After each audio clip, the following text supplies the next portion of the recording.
if we focus on establishing normal behavior and then recognizing deviation from that behavior, that's going to have a higher probability of success than simply applying data science to look for threat actors and threat actor behavioral patterns. Because threat actors change their behaviors, they change their tactics. And that's actually what makes them effective as criminals or threat actors. This is a Security Weekly production. Security Weekly is a resource of Cyber Risk Alliance.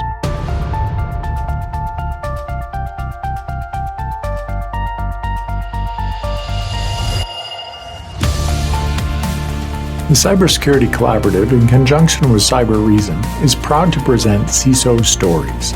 Each week, CISO Stories takes a deep dive on security leadership. The Cybersecurity Collaborative is a unique membership community enabling cybersecurity leaders to work together in a trusted environment. To learn more, visit securityweekly.com/CSC. I'm your host, Todd Fitzgerald, and this week we welcome Jim Routh, board member, advisor, and investor, former CSO and CISO. Well, Todd, I'm one of those that kind of fell into information security. It wasn't part of the plan. And frankly, I have my wife to thank for it, largely because I moved my entire family to Minneapolis for a job where I didn't have to travel, 3 kids. So I wanted to stay at home more. And that was great. It was wonderful. But after 3 winters in Minnesota, one night at dinner, Ellen said to me, "Look, Jim, the kids and I are moving back east. Are you interested in coming along?" And that's when she made it very clear that we were in for a bit of a change. So I quickly scrambled, called my boss and said, "Oh, get me out of here and, bring me back to New York." And he said, "Well, we'll do that.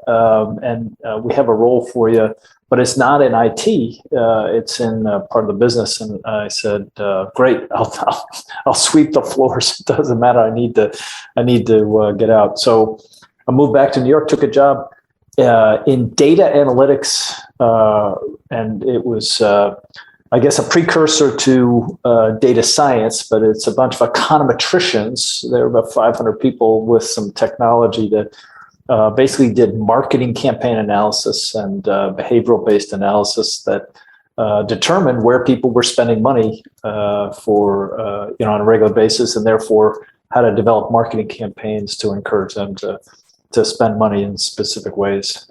And so that was my first introduction into data science. I didn't realize at the time that had implications for cybersecurity, but it also, I reported to, they merged that function with a risk function, operational risk function, and risk analytics.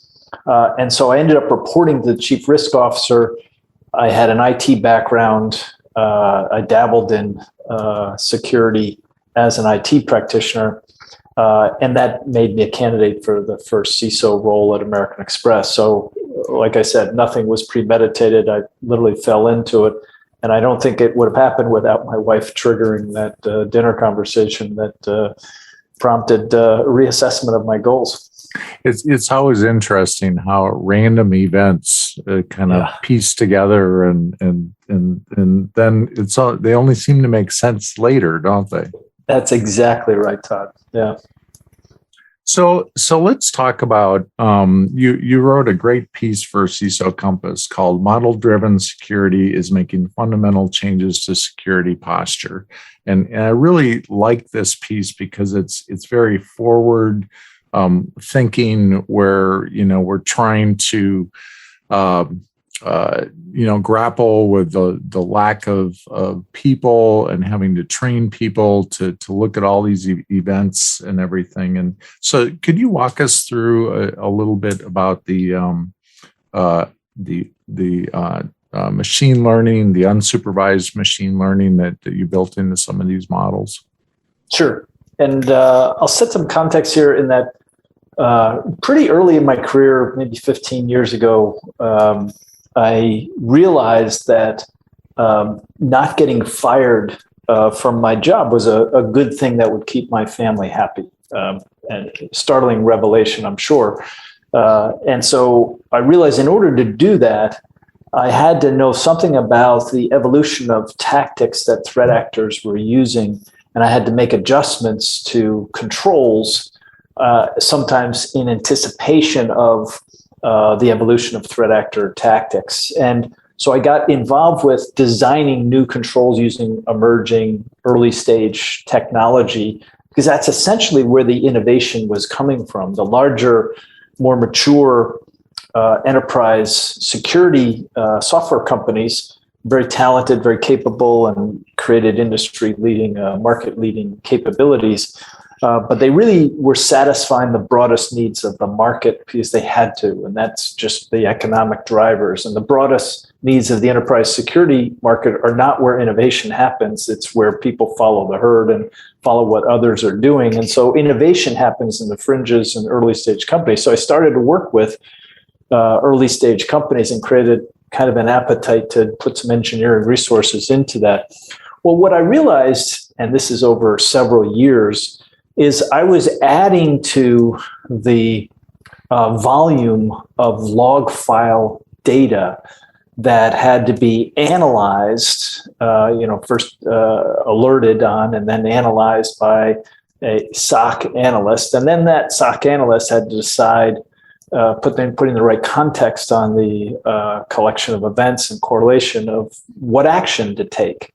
So what I was doing is I was adding capability, cybersecurity capability, that was providing focused, specialized alerts that were indeed helpful in that they're adding information that we didn't have previously, but it's putting a tremendous burden on the SOC analysts. And it turns out, and I learned this over many, many years, I worked in large enterprises. None of the enterprises I worked in, and they were some of the largest in the world, had enough capacity to deal with all of the log file aggregation capability that was spitting out alerts. It just was a continual process of doing triage on the alerts, not a whole lot of cyber hunting, simply because there just wasn't the human capacity to analyze the alerts, put the context around it, do the event correlation, and then ultimately take action on it. And so what reminded me of a similar challenge was when I was in the data analytics function for American Express. We were doing a lot of modeling. So these are models that applied to large databases and large data sources that would spit out results, and then we'd analyze the results and then do something with the results, usually develop some sort of marketing campaign. But there were certain cases where we could just automate that based on the triggers. So a trigger, which would be a change in the data that's provided, would literally initiate some automation, and there's no human that needs to analyze, provide context, and take action. Well, the same can be applied to the SOC, essentially, whether it's an outsourced SOC or internal SOC, it doesn't really matter. Essentially, if you can represent events mathematically, which we all learned how to do in kind of basic fundamentals of algebra and XY axis, but if we can represent events numerically, then we can see events that are outside of a pattern, and we can measure how far outside the pattern they are, or how, where they are in the XY axis. And that essentially gives us the ability to say, for any event above a certain threshold, we're going to trigger a specific automated workflow. And therefore, when the trigger occurs, there's no human intervention or no human analysis that's required. So humans don't have to realize that data has changed, put some context around that, and then take appropriate action. Literally, that can be automated. So the trigger creates an automated workflow, and then the analyst can review many transactions that are triggered and make adjustments to the threshold, moving it up or down, on where that trigger is. What did you find were some of those key triggers that were the most valuable to you? Well, I learned the hard way that trying to find an adversary or a threat actor in the millions of events in a large enterprise is really hard, even using advanced data science capabilities. But what is significantly easier is to figure out the normal users, the normal enterprise users, and what their behaviors were, and establish essentially a pattern. And then when there was a deviation of that pattern, that was an indicator that may be a threat actor. So instead of applying artificial intelligence and machine learning algorithms to discovering threat actors, instead, I had much better success looking for normal, everyday, common users and what behavioral patterns they had, and then look for deviation from that pattern just using cluster analysis, and then having that be the trigger that initiates an automated workflow. So, for example, I'll give you an example. Oh, sure. That would be great. Today, phishing is one of the top threat vectors for any enterprise. And, we design lots of controls to make it a little bit more effective. At the end of the day, it's the end user deciding whether an email is legitimate or not and taking action, potentially clicking on a URL and getting fooled, essentially socially engineered. And this is, a common occurrence across every enterprise. So if we say, okay, when somebody clicks on a malicious URL, so that's one use case, one part of the use case. But typically, there's the enterprise will say, okay, did the actual URL get clicked on, or was that in our filter, in our email, filter that where the proxy stops the outbound request before it actually goes to the actual URL? And so if that doesn't happen and it's the actual URL and the person clicks on that link and then enters credentials, the automation or the workflow that every enterprise will do is block the URL and then reset the password for the end user, assuming that the user ID and password has been compromised.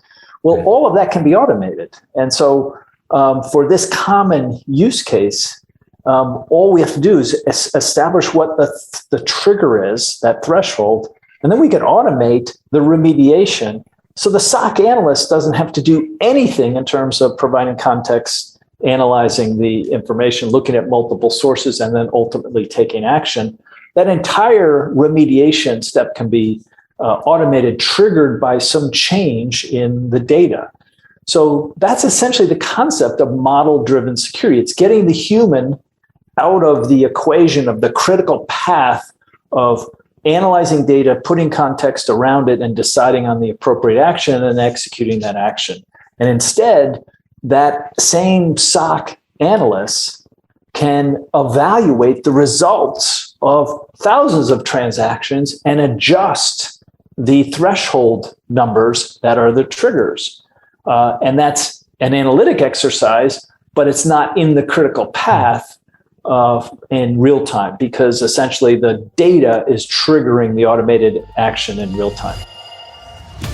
The article this podcast is based upon can be viewed in the best-selling cybersecurity leadership book, CISO Compass, Navigating Cybersecurity Leadership Challenges with Insights from Pioneers, available at Amazon.com and other booksellers.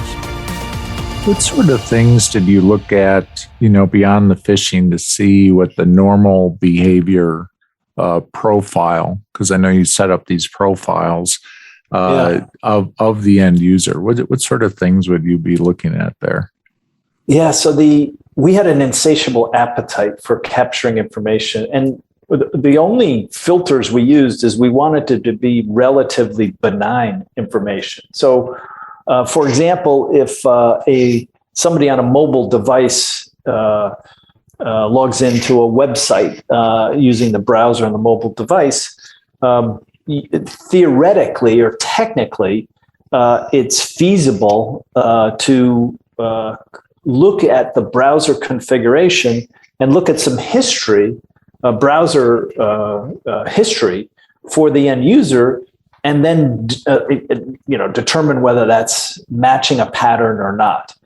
But that's an example of where the enterprise is stepping into the creepiness zone. Like nobody wants their browser history, surveilled, even if it's automated and it's not a person. Nobody wants, that data to be analyzed in this case. And so, as long as the data is benign, we would go for it. So GPS coordinates are really good because pre-pandemic, many of us would commute to work. We'd follow the same general pattern of time. We'd log in at the same time. We'd go to the same sites, checking our email, whatever we do on a periodic basis. And so looking at those types of events and establishing a pattern is pretty straightforward. And so any kind of benign information that is not attributed to somebody personally can be used to establish that pattern, and the more data elements or the more data sources that we have to do that, the better off we are. And of course, with streaming data today, there's more and more data attribute information that's available for any online user on any device. Mobile devices are more than browsers in terms of providing information, but both are very rich in relatively benign attributes that can establish a pattern. And then the deviation from that pattern, there's really two dimensions of that. The first dimension is that there is a deviation. The second dimension is how much of a deviation there is. And that's where we can say for significant deviation, we're going to initiate an action that could result in, blocking a service from that end user, because we don't believe it's the end user, we believe it's someone else. Other deviation, we can just initiate maybe a validation. So if I have a mobile device and I use that to log in every day, and one day I have a different mobile device, it's not the same mobile device, it's a different mobile device, that isn't necessarily a threat actor. It could be me just upgrading my device. In which case, I may want to do a little step-up authentication to confirm that A, that's me, and B, that's a device I want to bind to my identity because I'm going to use that going forward. But if that one attribute is compared to 10 or 15 other deviations of our normal behavior, that may suggest that it's a threat actor.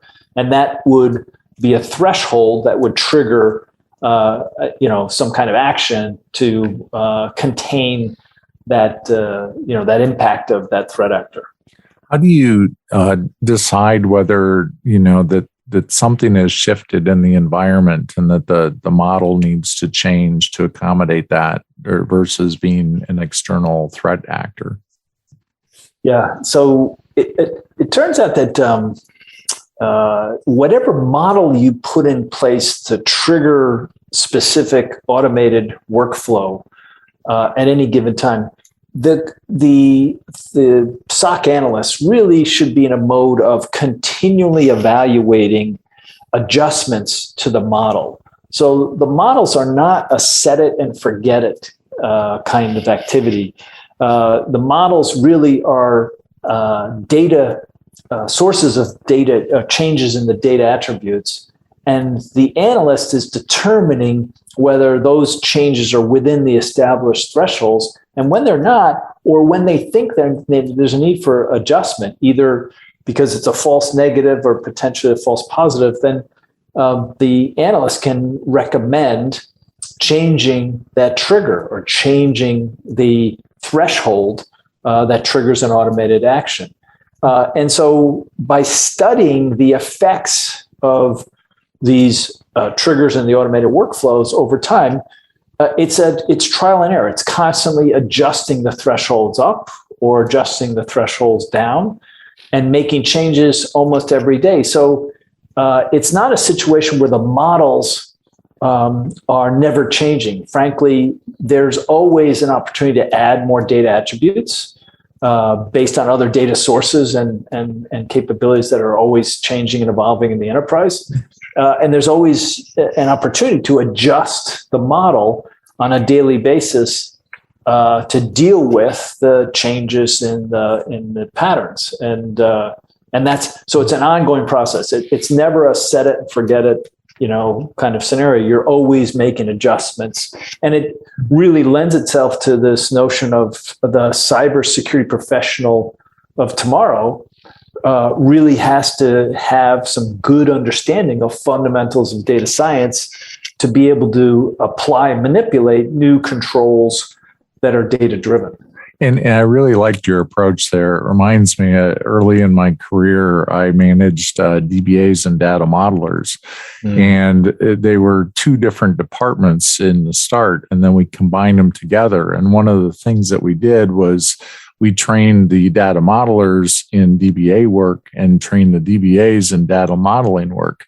And that really helped each area understand the other area and why you can't just create a database when you only have 3 weeks, but the data modelers took 4 months to develop the data model. And right. So I really like the idea that you were training the security people to have some data science techniques, and then also training the data scientists in some of the security techniques. So then that conversation could begin.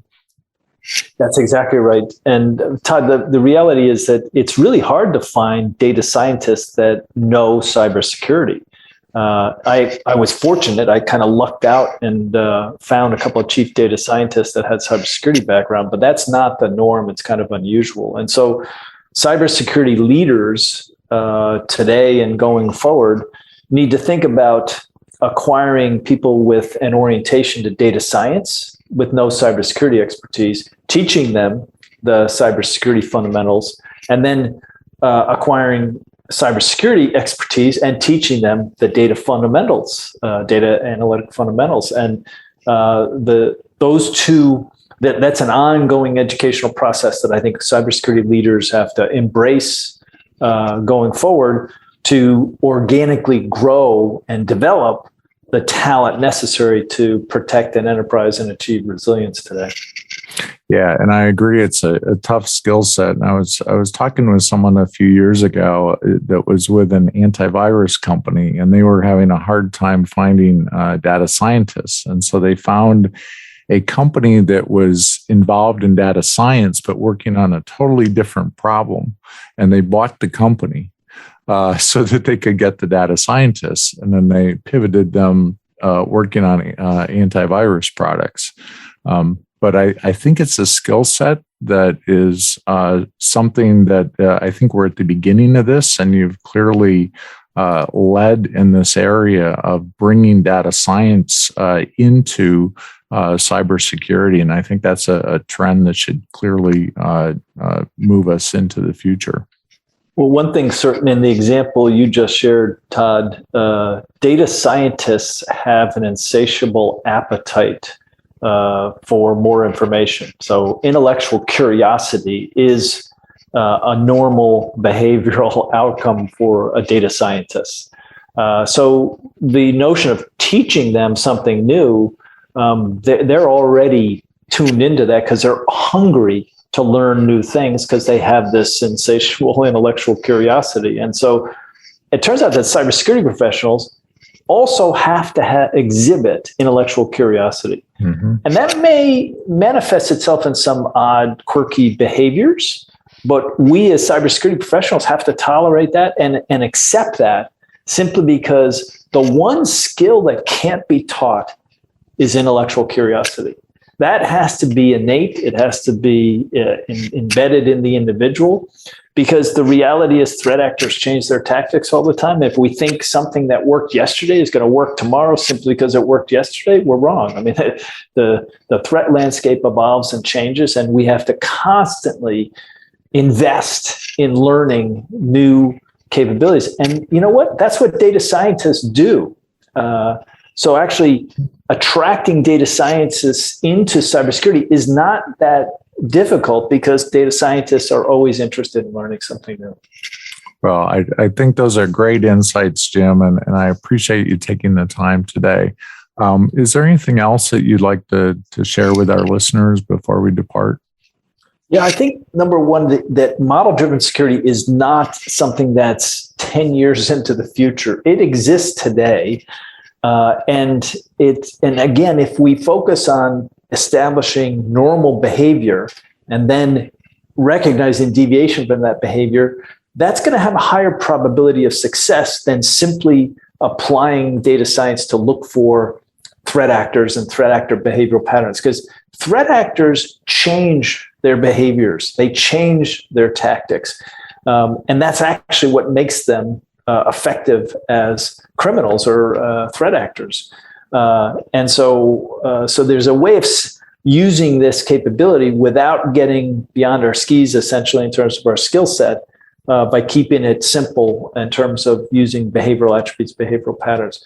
And the third thing is, if we're looking over the next 5 to 10 years, we have to think through the talent development implications of the nature of the work and how it's changing, and how data science is becoming foundational for cybersecurity. And all of this is what cybersecurity leaders need to be contemplating.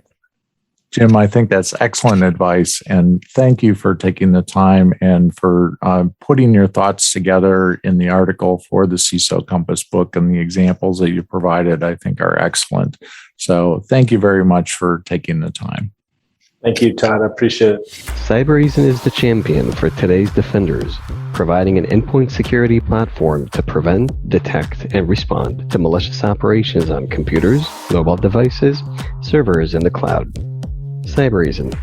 End cyber attacks from endpoints to the enterprise to everywhere. Learn more at cybereason.com/CISO stories.